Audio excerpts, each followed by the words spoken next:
Donations come in many forms: a sustaining membership, a one-time gift, even that extra vehicle you no longer need. Learn more about the advantages of donating a vehicle. Here's how. Go to WLRN.org or call 877-WLRN-CAR. Hey, did you notice something was missing when you pressed play? There's no paywall, no monthly subscription to fill out. This is how public media works. We are powered by you, by listeners. Listener donations make up the biggest part of the money that helps keep WLRN going and growing. You can start by making a monthly donation now, beginning at $5 a month. Become a WLRN member at WLRN.org/donate. It's easy. And while you're tuned in, be sure to hit subscribe for this podcast. Thanks. The Surfside condo collapse and its impact for years to come. Hello and welcome to Sundial on WLRN. I'm Luis Hernandez. It's been more than a month. The rubble has been cleared and the final victim has been identified. What will healing mean for the survivors and residents of the community of Surfside? Also, imagine sharing a name with a person wanted for murder and spending years behind bars for their crime. I had to show her. I said, that's the dude I'm in prison for. The story of Thomas James from Miami and what it tells us about criminal justice. And finally, the voters, including more than 1/3 of the voters being African Americans, voted for a city of Miami. Today is Miami's 125th birthday. We'll learn about some of the city's most interesting history that seldom gets mentioned. All of that today on Sundial after the news. The program is made possible in part by support from Miami Cancer Institute.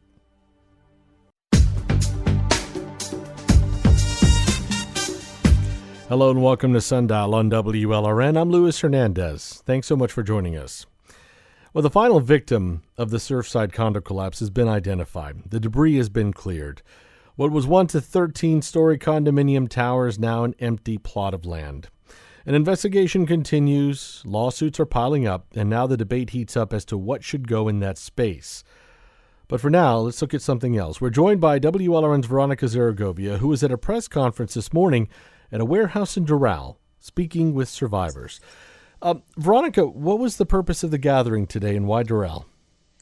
Well, we're in Doral because of the location of the warehouse of the Global Empowerment Mission, GEM, and they do a lot of response after crises. And right now they're helping the survivors of the Champlain building collapse. And so they had like a town hall here so that the people the survivors who knew about this event could come and ask questions about how they can get help and get some information about support that's available to them. Tell us about how people are feeling now that the debris is cleared and the site is cleared and everyone found has been identified.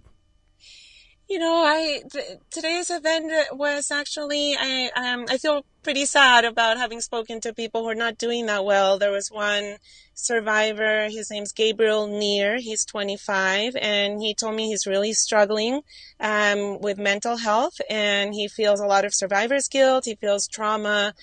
He's staying with his 7-member family in two rooms at a hotel in Surfside, and he feels like it's just constant, like every day continues to be about this tragedy, and he had his hopes set on going to medical school, and he just mentally can't do that anymore, and he's just could really use some help in terms of work. And then there was another woman, Julieta Applebaum, who started crying when I spoke to her because she feels like there's like for some people this was their retirement home and they now don't have a place to live. They're living there, fortunately they have family to live with, but it's just been really difficult. So I would say that even at this point it wasn't like the mood was much lighter. Are there still people missing, by the way? That they know of. They've now all the 98 missing people who had not been accounted for, let's say that they were, all 98 have been identified of the people who've been deceased, and that they know of, people aren't missing, but they do continue to do a secondary search through the rubble to make sure that they haven't missed any human remains. Yeah, and by the way, that debris and rubble, where was it taken? They won't tell us, I assume for security purposes, but all I know from the Miami-Dade Police Department, they told me it's off-site. So what they're looking through at this point, both the Miami-Dade Police Department, since the Miami-Dade Fire Rescue has already finished its work, so the police department and the rabbis who are assisting are looking at a off-site location, and Mayor Levinkava had mentioned that some of it is outdoors, so seems like it's it requires a large space, of course, for so much material. Yeah. Now, Freddie Ramirez, the director of Miami-Dade's police department, explained the process of going through the rubble.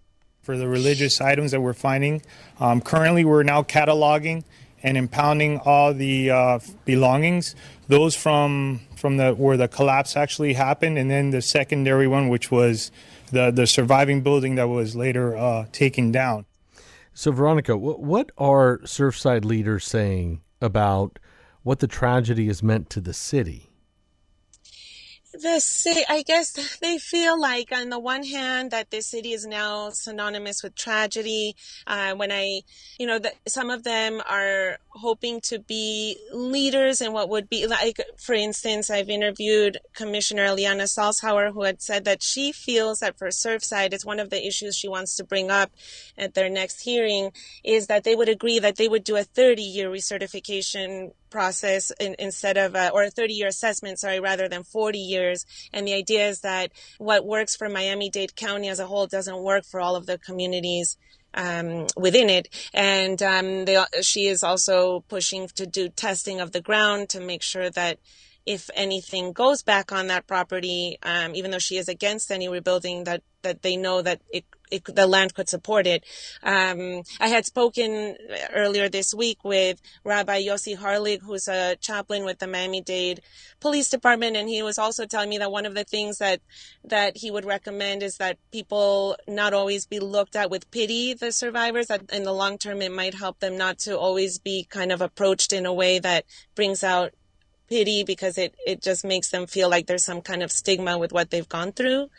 So there's just a lot that continues to come up with Surfside and the people who've survived this and how to move forward. Yeah, and one of the questions too is, I know people will say it's too early to, but there are people talking about what should go there.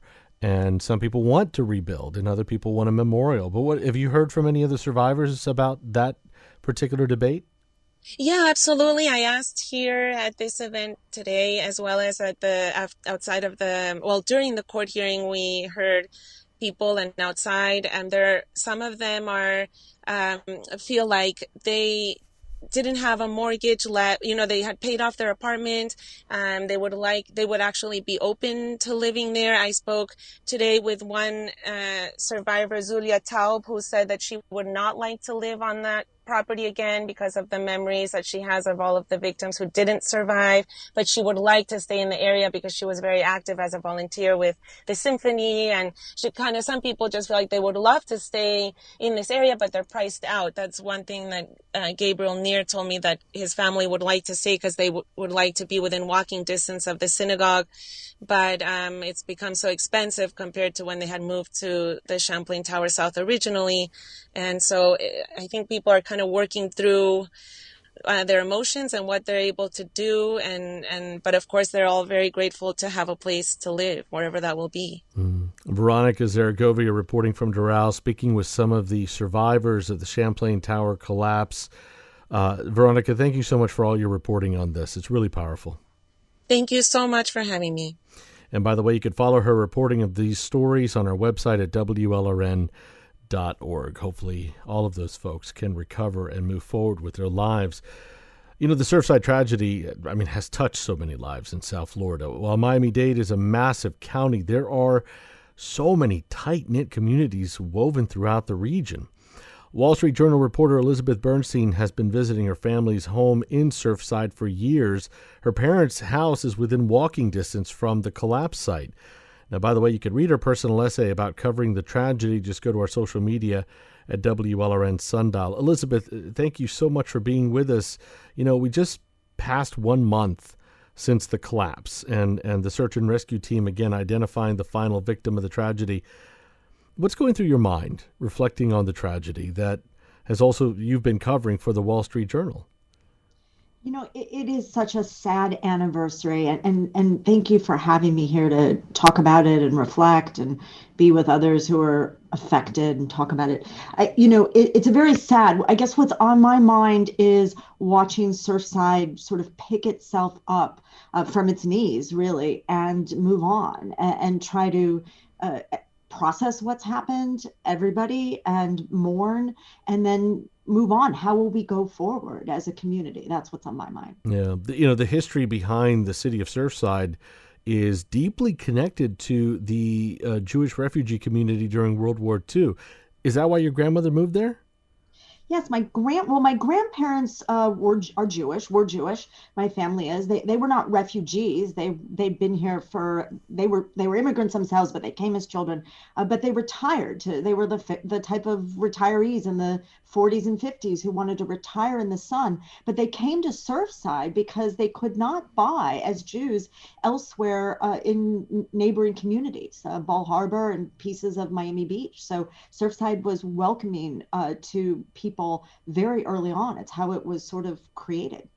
I was talking about how, anybody who's lived in South Florida for a while, from up above, it all may look the same, but honestly, you have so many different communities, and you can cross the street and you're in a very different community. How would you describe, Surfside compared to other cities in Miami-Dade for anybody who doesn't know it? I think of Surfside as a small town. I feel like it, except for the ocean and how bucolic and beautiful that is, you could just take Surfside up and plop it down anywhere. It's a small town. It has this strong Jewish community. It always did. My grandparents were somewhat religious, but they were not Orthodox. Now it's got a very strong Orthodox community, but it's got a very strong Latin community. It's a mixed group there, but it's so bucolic. I always go back to this detail that Surfside does not have sidewalks. Most of Surfside does not have sidewalks. People walk in the street, they drive slow, kids play ball in the street. You see people pushing their babies and strollers. It is so low key compared to, bling bling, Miami, South Beach, these kinds of things. And that sticks in my mind when I think of Surfside. Also, it's an important place for you in different times of your life. And I'm wondering, why was it an important place for mourning, especially during those difficult parts for your family? I guess, again, it goes back maybe to the bucolic, way it is. The ocean is so healing. It's in the sun, but also it's small. You can walk Surfside. The businesses there, the restaurants, you go in and they know you if you're a local. It just is a community, tight knit. And when my great grandfather built this house in the late 40s, early 50s, my parents ended up buying the house around 1999. But we had so many years going there from pretty much, when I was born on. But when my parents bought it, we started to have every holiday there. But we also did start to heal. My mom had cancer, and it's where, we took care of her and she healed. It's where we brought my dad years later after his stroke, and he's there, living and empowering through that. It's where I came after September 11th. I was in New York, lived there, came down here, and cannot get over how peaceful Surfside was at that time when New York was on its knees and in chaos. And so over and over, for me personally and my family, we also celebrated. My sisters had their weddings there. So it was just this place of family. And I think not just for me, this is, I write, my column at the Journal is about relationships. And I think that's what Surfside is to everybody. It's family. And that's why it just hit families. It's why it's the biggest tragedy. So when you got the call to cover the Champlain Tower collapse on June 24th, how did you get ready for that mentally? I didn't have much time because I woke up and didn't realize it had happened. And then my mom called and said, hey, I said, oh my gosh, it's this building. It's this building that I went by my whole life. And she said, yes. And we were talking about that and stunned. And then my editor called and said, can you go? And so I didn't have a lot of time. And I really internally had to dig deep because I knew I was going to be looking at something horrible, and something horrible very close to home. You're going to see families destroyed right next to where your family is. It's a sad thing. But I, on the way, talked to my editor there and tried to just get there. As I was going in, I parked. I knew how to sort of come in the back way that morning. I knew what they would have cordoned off. My parents live on this street, so as I was coming in, I parked a few blocks away and started to walk towards the rescue vehicles and where I knew this building was. And I came up on a police chief who was barricading Collins there, about a block away, 2 blocks maybe. And I started to identify myself and say, I'm a reporter. I just want to, see if I can get my eyes on this building and help explain what happened to our readers. And I looked in his eyes. As I was talking, we both met eyes. And the look of complete sadness and shock on his face stopped me because it's how I felt already. And I just blurted out. I said, I'm so sorry. He was from the town over. I said, I'm so sorry. It's home. It's home to me too. And, he directed me, but it was such a moment that will stick in my mind to see this, police chief who's there doing his job, but again, who felt it so deeply. Yeah. There was another moment too in your piece, you described that was really powerful. The moment you were in your parents' home when the rest of the Champlain South Tower had to be demolished, and what you heard and what you felt. Take me back to that moment.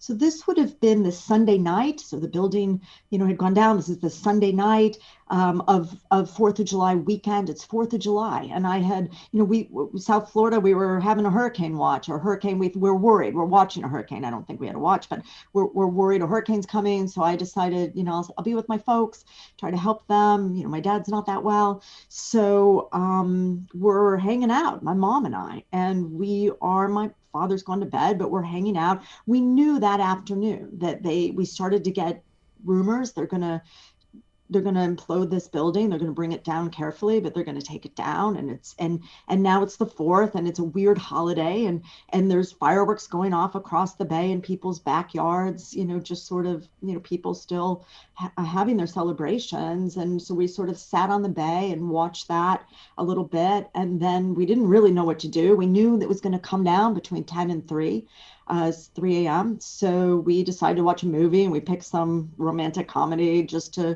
really not to know what to do with yourself. It's a very strange feeling. This has already happened. Nobody's going to get hurt, hopefully, in this collapse, but it's the demolishing of more homes, and it's this final sense of all of this going down. So it's terrible. It really is emotional, hard to even talk about now, but we are there watching our silly movie, which we hoped would distract us. And then about 10:30, we were complaining about the movie. It wasn't that great, but at 10:30, we just heard an enormous explosion, and it rocked their house. There was no way it was anything else. And my mom said, is that, just stunned. And I ran outside just to, I don't know, see, but also to feel it. And then there was smoke coming through down the street from the building because they're on the same street. And it just was this moment, this moment of finality, really. This is more homes going down. This is so many lives. It's the end of that. That's what it finally comes to, a finality. Let me finish with this. Surfside, unfortunately, is going to be synonymous with this tragedy for a while. You talked about, New York after 9/11. What do you say to our listeners about, how long it might take for that healing and that for this whole thing to finally pass? I would say, as brief as I can, I would say that it takes time, but it happens, and it does start immediately. That community is still there. I learned this in New York. It's still there. You pick yourself up, and you come out stronger for sure. And that's what I would say. Elizabeth Bernstein, thank you so much. I really appreciate it. Beautiful essay. Thank you. Again, Elizabeth Bernstein of the Wall Street Journal. You can check out her essay. Just go to our social media, WLRN Sundial. Well, still to come. I had to show her. I said, that's the dude I'm in prison for. A case of mistaken identity leads to a life sentence in prison. The story of Thomas James, next.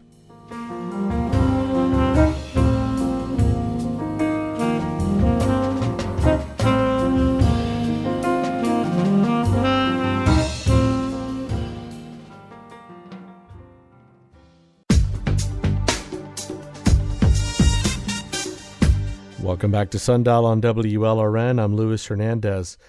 Thomas James is currently serving a life sentence in the Okeechobee Correctional Institution. James was charged with murder in the first degree after a man was killed in Coconut Grove in the 1990s during a botched armed robbery. Except Thomas James lived in Brownsville, and he'd only been to Coconut Grove once or twice in his life. Did police arrest the wrong man? Well, here's James in a phone call from prison yesterday. Hello, everyone. My name is Thomas Reynard James, and I am better known as Jay. And I have been incarcerated for over 30 years for a crime that I did not commit. I was given a life sentence for a murder that took place on January 17, 1990, in the Coconut Grove Car Gable section of Miami-Dade County. It is my hope, wish, and prayer that my cries of innocence won't continue to fall on cold hearts and deaf ears.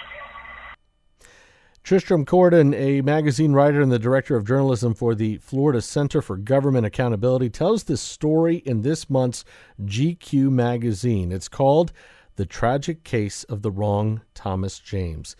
Tristram is joining us now. Great to have you back. First of all, how did you first come to meet Thomas James? How did you find this guy? Well, it took me a while to meet him. First of all, thank you very much for having me on to talk about this case. I heard about Thomas James' case when I took an old source of mine, a friend who's a felon, out for lunch, and we were talking about the state's efforts to restore voting rights to felons. And at the end of the lunch, I said to him, "Hey, Sammy, if you know anybody who you think is, has a credible case of being wrongfully convicted, let me know." And Sammy said, "Shoot, I know a guy," and at that point he was in South Bay. "I know a guy in South Bay who's been saying he's innocent since the day I met him." And that led to this day. And Thomas is doing life in prison during the past 30 years. He's been trying to prove his innocence at numerous opportunities. He reached out to the media to get help, but nobody responded. He even had reached out to you at one point, right? What happened then? Yes, that was devastating to hear. I was interviewing him, and he told me, and I asked him about reaching out to the media, and he said, "I reached out to you when you were at New Times," and I kind of held it together for the rest of our conversation, but afterwards I was shopping in Publix, and I just had to, and it was in my head, and I had to turn down an aisle, and I just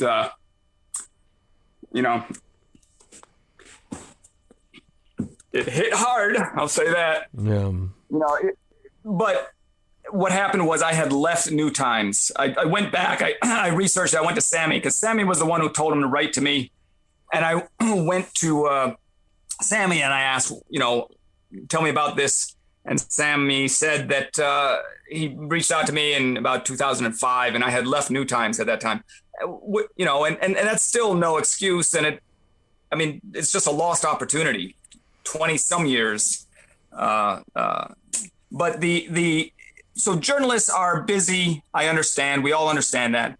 But my takeaway from that is that we all need to open our eyes to the fact that if somebody is taking the effort to write from prison, we should really give them at least the cursory attention they deserve. Yeah. Let's go to James's story. And, before we talk about him being convicted of this murder that he says he did not do, he was arrested. And this is how he ends up in court. Yeah. And then there's this mistaken identity. But what was he arrested for in the first place?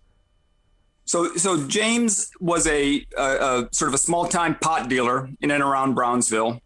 And he was picked up for a probation violation on an illegal weapons charge. The weapons charge was a significant escalation. Before that, he had just had trespass, marijuana possession, one battery on a law enforcement officer, which was when he was running during a raid and ran into a plainclothes cop accidentally, and they fell to the ground. But he was in jail awaiting resolution on this gun charge. He was in jail for about 3 weeks. He was brought in for his first hearing, and the clerk says, "Your Honor, we have a warrant out for his arrest for murder, a robbery near Coconut Grove." James is thinking, this has to be a mistake. They got my docket mixed up with somebody else, but it's not. He's charged with this murder. So things happen both fast and slow. After that, he is he meets his lawyer, a public defender, about 3 times over 6 months for about less than an hour each time. Then it's time for his trial 6 months after his arrest on the gun charge. The trial lasts 2 days and boils down to 2 eyewitnesses, one of whom has a brain damage, head injury so bad he can't speak properly, and who contradicts himself on the stand. And then the other is the victim's stepdaughter, who clearly identifies James. Yeah, and I wanted to, and based on that, he's sentenced to life in prison. The jury convicts him 2.5 days later, and he's sentenced to life in prison.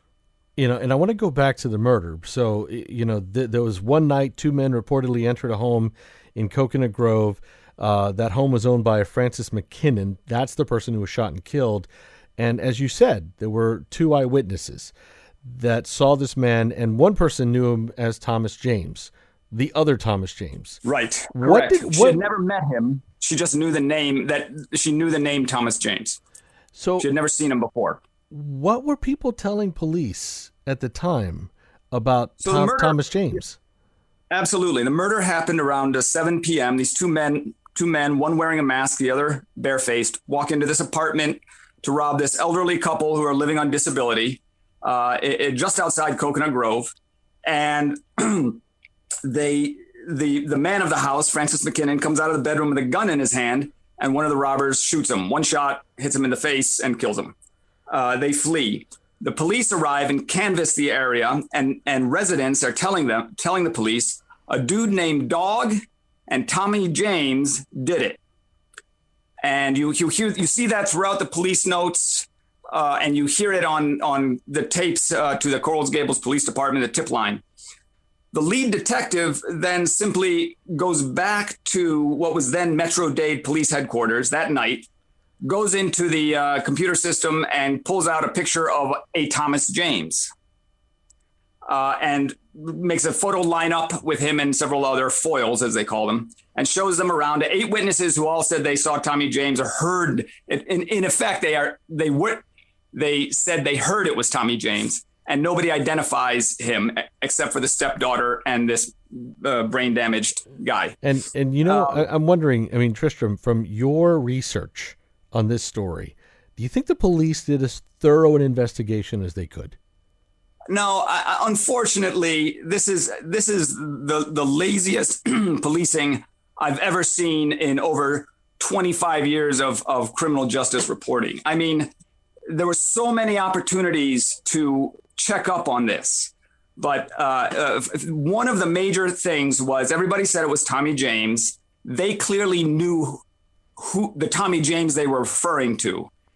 And the stepdaughter and her mother, the victim's wife, even said, we are related to Tommy James. People are telling us it's Tommy James, and it turns out we're related to him. We know his mother, Mary. That's in the police notes. It's in depositions. And Thomas Raynard James, his mother's name is Doris. He's not related to them. He's from a different part of the county. And I mean, the tragedy just compounds from there. And have police responded to your reporting on this about how that investigation went down? The police have not responded. The state attorney's office has responded. Again, I'm talking with journalist Tristram Corden. His latest piece, The Tragic Case of the Wrong Thomas James, is in this month's GQ magazine. You can find a link to the story, by the way, on our social media at WLRN Sundial. And as we've been mentioning, Thomas James is doing life in prison. He's been in there for 30 years. He's investigated his own case. He's tried to figure out what really happened and tried to find that other Thomas James. Now, Tristram, right. you had a sit-down conversation with James where he explains how he uncovered the other one. Here's what he told you. Now, I'm familiar with there's somebody with his name. So what I did, I went to my classification and asked her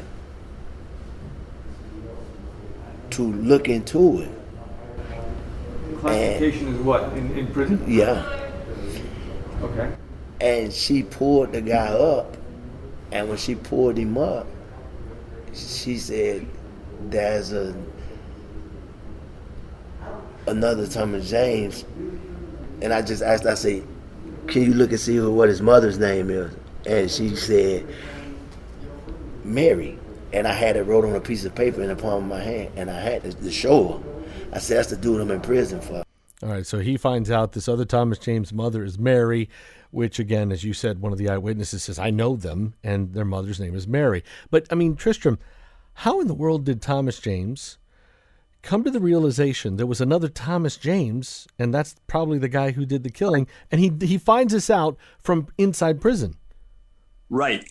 He's convicted, not knowing how all of this came to be. He's walking on the yard of the first prison he's sent to, the first year of his sentence, and a man comes up to him and says, you the guy in for the murder in the Grove? And he says, yeah, but I didn't do it. And the guy says, I know. You and the guy who did it have the same name. And that's when he realized there might be a case of mistaken identity. That was in 91. It wasn't until 96 that he got all his records. And why it took so long for him to get his records, I do not know. But it got all his records, and then he could see in all the depositions and all the police notes that the witnesses were clearly referring to another Thomas James. Have you spoken to the police officer who did the initial investigation or the defense attorney from back then? Yes, I reached out to the defense attorney, who can't speak on the record because of client confidentiality.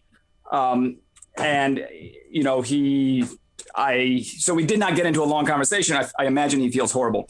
The police officer I reached out to through an intermediary and declined to talk to me. Now, yeah, I mean, if it's not too soon, yeah, can I talk about the other Thomas James? Well, no. Well, that's the other thing I was about to ask you is you did talk to the other Thomas James. What did he say? Right. So I reached out. So after, going through all the documents, when I was almost ready with this story, I reached out to the other Thomas James, who responded and said, yes, I know about the McKinnon murder. Please come talk to me. And I went and I talked to him. And the first thing he said to me was, no doubt about it, 100%, they were looking for me. They knew I ran with Dog. And in fact, Dog and I had cased that apartment. We were planning to rob it. Dog ran a robbery crew. They would steal from outlaws.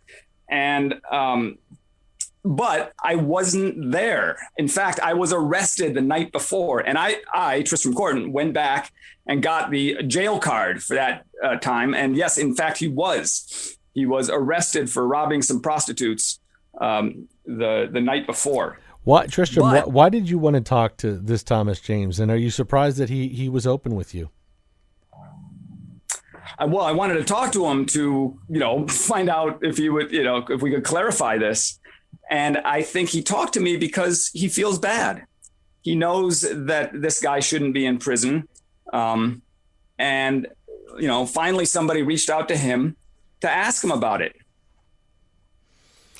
And again, as you pointed out, he said that, yes, I was the guy they were looking for because he was with Dog, and that was the other person identified in that house that night. Yeah.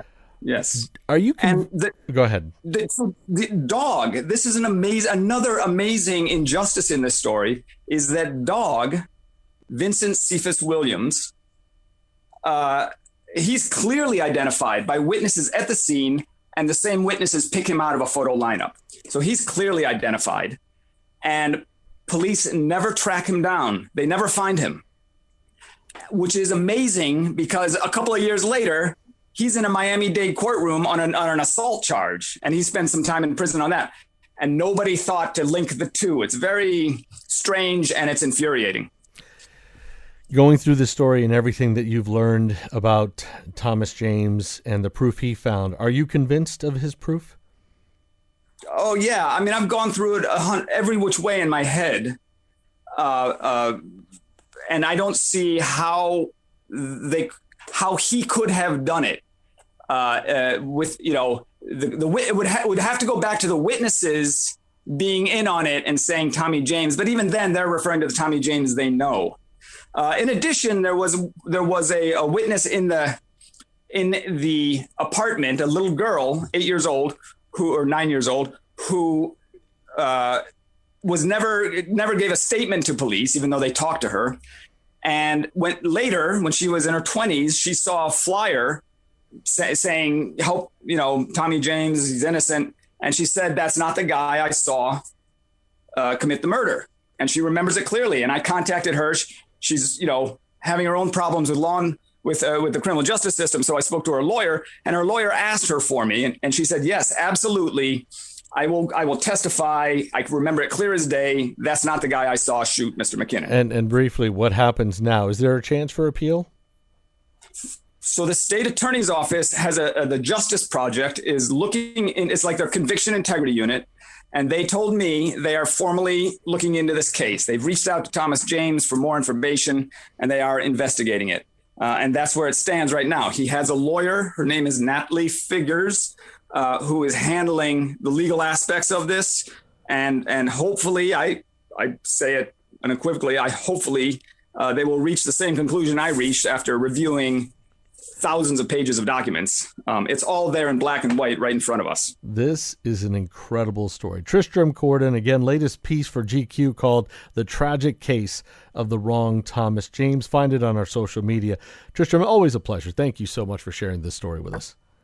Thank you for having me on to talk about this case, Lewis. Definitely. Again, find it on our social media, WLRN Sundial. All right, I got to take a breath after that. That is unbelievable, incredible story. Now, let's change the mood because we're going to finish up today's program celebrating because Miami turns 125 years old today.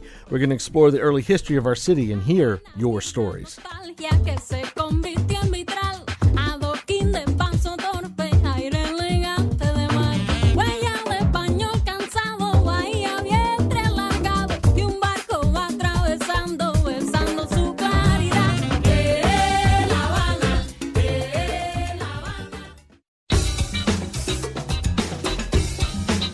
Welcome back to Sundial on WLRN. Well, today we are celebrating an important birthday. It was 125 years ago to this day that Miami officially became a city. Now, before the highways and high-rises, the area was described as a, quote, promising wilderness. History Miami Museum has a new exhibition celebrating the milestone. The city is also hosting a series of events this week, and we've asked you to tell us your favorite things about Miami. And we heard from some of you via our text club. Here's Clark Frazier.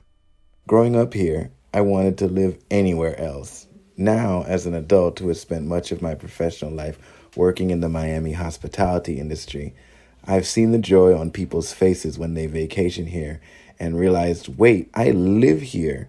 Now I'm in love. There is nowhere in the world quite like Miami. Yesterday, we took a look back with local historians to understand what makes Miami the place that we know today. We spoke with Dr. Enid Pinkney. She is the founding president of the historic Hampton House Community Trust. That's in Miami's Brownsville corridor. And with Dr. Paul George, a resident historian at History Miami Museum. And he started by telling us about that day, July 28th, all the way back in 1886. Well, it's an amazing day in the area's history. Obviously, you went from a tiny village of, according to the Florida State Census in 1895, of 9 people living on both banks of the Miami River at its mouth to an incorporated city on that day. The election took place in what was called a lobby building, a wood frame building built that year, 1896. There was nothing there prior to 1896 other than Julia Tuttle's home on the north bank of the river near the mouth. The incorporation meeting took place between 2 and 10 p.m., and it was all male, as far as we know, because women in Florida did not have the right to vote at that time, not until 1920. And so the voters, including more than 1/3 of the voters being African Americans, many of whom are Bahamian Americans, voted by acclamation for a city of Miami. You needed 300 registered voters in order to come in as a city, which was more prestigious than a village or town classification. They also voted for a board of aldermen who made the laws, for the first mayor of Miami, for the official name Miami rather than Fort Dallas. They also voted for the logo, which would include a royal palm tree native to the area. And everybody was really happy at the end. Flagler sent a telegram down soon after the meeting congratulating the incorporators on this brand new city of Miami. So it was really a monumental day to launch the city, which remained a frontier town in many ways until the 1920s. And, you mentioned almost no women there, and yet Julia Tuttle is the mother of Miami. the only woman to found a major city in the United States. Here's Miami historian Arva Moore Parks talking about her.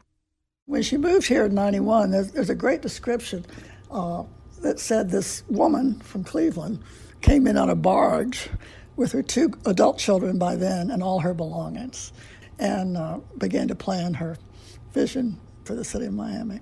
So as she came here, it was still very much a wilderness. Julia moved here in 1891 with her family. Real briefly, Paul, what was her vision for the city? Julia Tuttle had a very ambitious vision for Miami. Felt like it had tremendous potential, whether it be the clouds above her, the warm waters of Biscayne Bay and the Miami River, and location. She really envisioned, we believe this in terms of a conversation with a friend, that she believed this might become a nexus between the Americas, that is, between South Florida and the Caribbean and Central America and South America. And so she was really way ahead of her time in terms of her vision. But again, she hailed from Cleveland. She first arrived here in March of 1875. You can imagine the difference in weather. So she saw great potential for the place. What she believed was it needed a connection to the outside world other than a sailboat to bring people here and there. And that connection, of course, would be the rail. Happened in 1896. I do wonder what the weather was like back then. That's a good point. Enid, we talk about the role of African Americans, but also he mentioned Bahamians.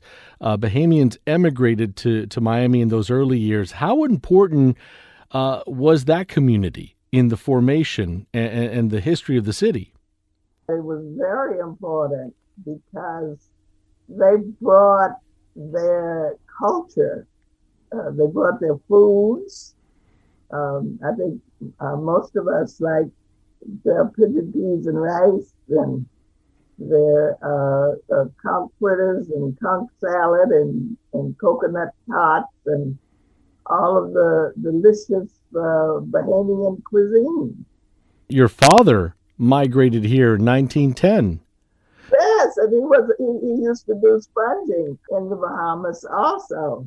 They also knew how to farm, even though the area had coral rock, land was barren, but the Bahamians knew how to farm, even in areas where there was coral rock. And we are still benefiting and living off some of the things that they brought today. And you fought really hard to protect that history, to keep that history alive. But, what do you think about, are enough people talking about it? Do enough people know about it? No, because, most people think that Miami as a place for immigrants started around in 1959 with the Cuban boat lift, and they don't know that back in the 1890s that the Bahamians were coming here, and they settled in Coconut Grove, but they also settled in Lemon City. That kind of history is lost. Paul, I want to come to you, and I want to fast forward to the 1920s. During that time, Miami was prospering, wasn't it? Tremendously so. Its growth between 1910 and 1920 was more so than any other city in the United States. It rose from 5,500 people in 1910, according to the U.S. Census, to nearly 30,000 in 1920. And then this great real estate boom overtook the area, reaching its peak in 1925, when there was unofficially about 150,000 people in Miami, and all these new subdivisions and even cities like Coral Gables and Miami Shores arose. And so you moved from the status of a frontier town prior to, say, 1920 to what I think was, by 1925, 26, an emerging metropolitan area. It was just a boom. And then, of course, there was the inevitable bust or collapse, which came in 1926, and the area found itself in its own economic depression prior to the national depression. I'm speaking with Dr. Paul George, a resident historian at History Miami Museum, and Dr. Enid Pickney. She's the founding president of the historic Hampton House Community Trust in Miami's Brownsville corridor. Today marks Miami's 125th birthday. The city was officially incorporated July 28, 1896, with a population of just over 300. We're talking about what makes Miami the place we know today. History Miami Museum has a new exhibition celebrating the city's anniversary. It'll be on display for the public starting Thursday. You can find more information on our social media at WLRN Sundial. Enid, something else that's interesting, too, about Miami history is the role that it played in the civil rights movement. Extremely important. And I wanted you to touch a little bit on, a couple of those moments, especially at the historic Hampton House. So much of what the civil rights movement was really did start here.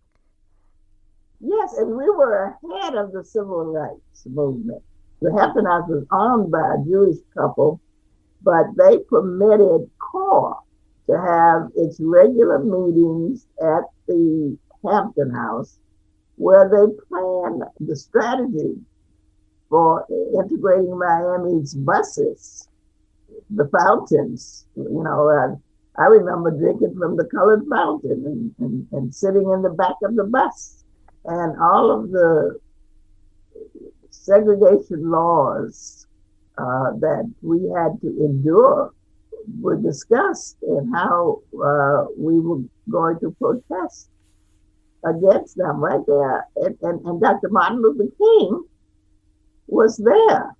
He used to come down to the CORE meetings and meet with the CORE and all of those pioneers. Miami had its own civil rights movement before the civil rights movement. Right, yeah. And by the way, when you mentioned CORE, just to remind people, that's the Congress of Racial Equality. Right. Yeah. Paul, History Miami Museum has a new exhibition celebrating the city's birthday. It's called It's a Miami Thing, Highlights from Our Collection. What can people expect to see? What kind of stuff do you have in that collection? Such a broad array of artifacts in the collection, everything from silver ingots from Mel Fisher's expedition down to the Etosha, which sunk off of Key West in 1622, to a Burdine sign, the downtown Burdine store, which was the store of stores, as a lot of us know, to all sorts of memorabilia. I think it's going to be a really fantastic exhibition. It opens later this week, and we really want the public to come to it. But we've been, in the words of an earlier CEO of History of Miami, the community's attic. A lot of people have contributed things to us, and we've placed them in our archives and our collections department, and we'll be able to showcase a lot of that on the occasion of Miami's 125th birthday. There's also a large painting of Julia Tuttle that'll be on exhibition too, as part of this. So I think it's a great opportunity for History of Miami, including myself, to showcase a lot of what we have. But even more important, it's a great opportunity for the public to just look at Miami's history through images and multidimensional objects and what have you, and really gain, I think, a deeper appreciation of the area's history. So we're really excited about this upcoming exhibition. Enid, for you, what does the city's anniversary mean? What are you thinking about? I'm thinking about how far we have come. Because, I was born here, I was born in Overtown, and went to Dunbar Elementary School, went to Booker T. Washington, and I grew up under segregation.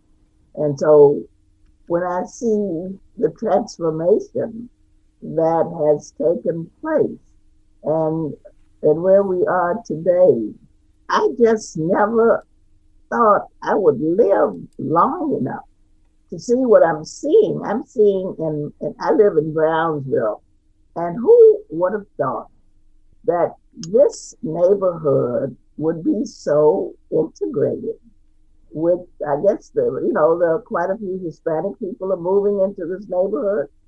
And, I just would have never dreamed that I'd see white people walking up and down the street, walking with their dogs or going to the park and just, so there's so many changes that I have lived to see. And I got a birthday coming up on October the 15th, and I'll be 90 years old.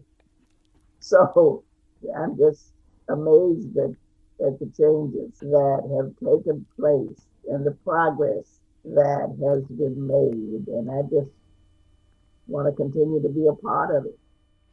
That is Dr. Enid Pinckney, founding president of the historic Hampton House Community Trust. We also heard from Dr. Paul George, resident historian at History Miami Museum. They have a new exhibition, by the way, open to the public starting tomorrow. You can find more information on our social media at WLRN Sundial. We've heard from you via our text club asking about your favorite Miami things. Mark in Fort Lauderdale said, quote, "Miami's a vibrant, lively, energetic city where beautiful cultures and beautiful people mix and mingle. Days with the sun turn into nights with the stars, sustained with music and art." And here's Gabriel in Miami Beach. It's one of the rare cities in the world that has beautiful turquoise waters on one side and a unique ecosystem on the other. Yet, our political, social, and business leaders tend to take this beauty for granted. Janet in Glenvar Heights writes, quote, "I'm a native Miamian. What I used to love about Miami was its small town feel with the international touch. It's now overcrowded, both in people and in buildings. If it weren't for our geography, we would have nothing. So sad," end quote. And here's Giselle in Coral Gables. The most amazing thing about Miami is the fact that we all come from a different place. My direct neighbors are from Korea, China, New York, Cuba, Spain, France. I embrace what this type of diversity does to our landscape. And if I may say, happy birthday, Miami. 125, you don't look a day over 110. By the way, you could stay in touch with us via Text Club like they did. Just text the word hello to 786-677-0767. Again, hello to 786-677-0767. And that's our program for this Wednesday, July 28th. Coming up tomorrow on Sundial, a new investigation from the Orlando Sentinel examines the impact of COVID-19 on prisons. Plus, we get an update on the situation in Haiti from individuals on the island, and the New York Times podcast, The Daily, coming to WLRN. I'm Luis Hernandez. Thank you so much for listening. Stay safe. Be good to each other. The program is made possible in part by support from Miami Cancer Institute.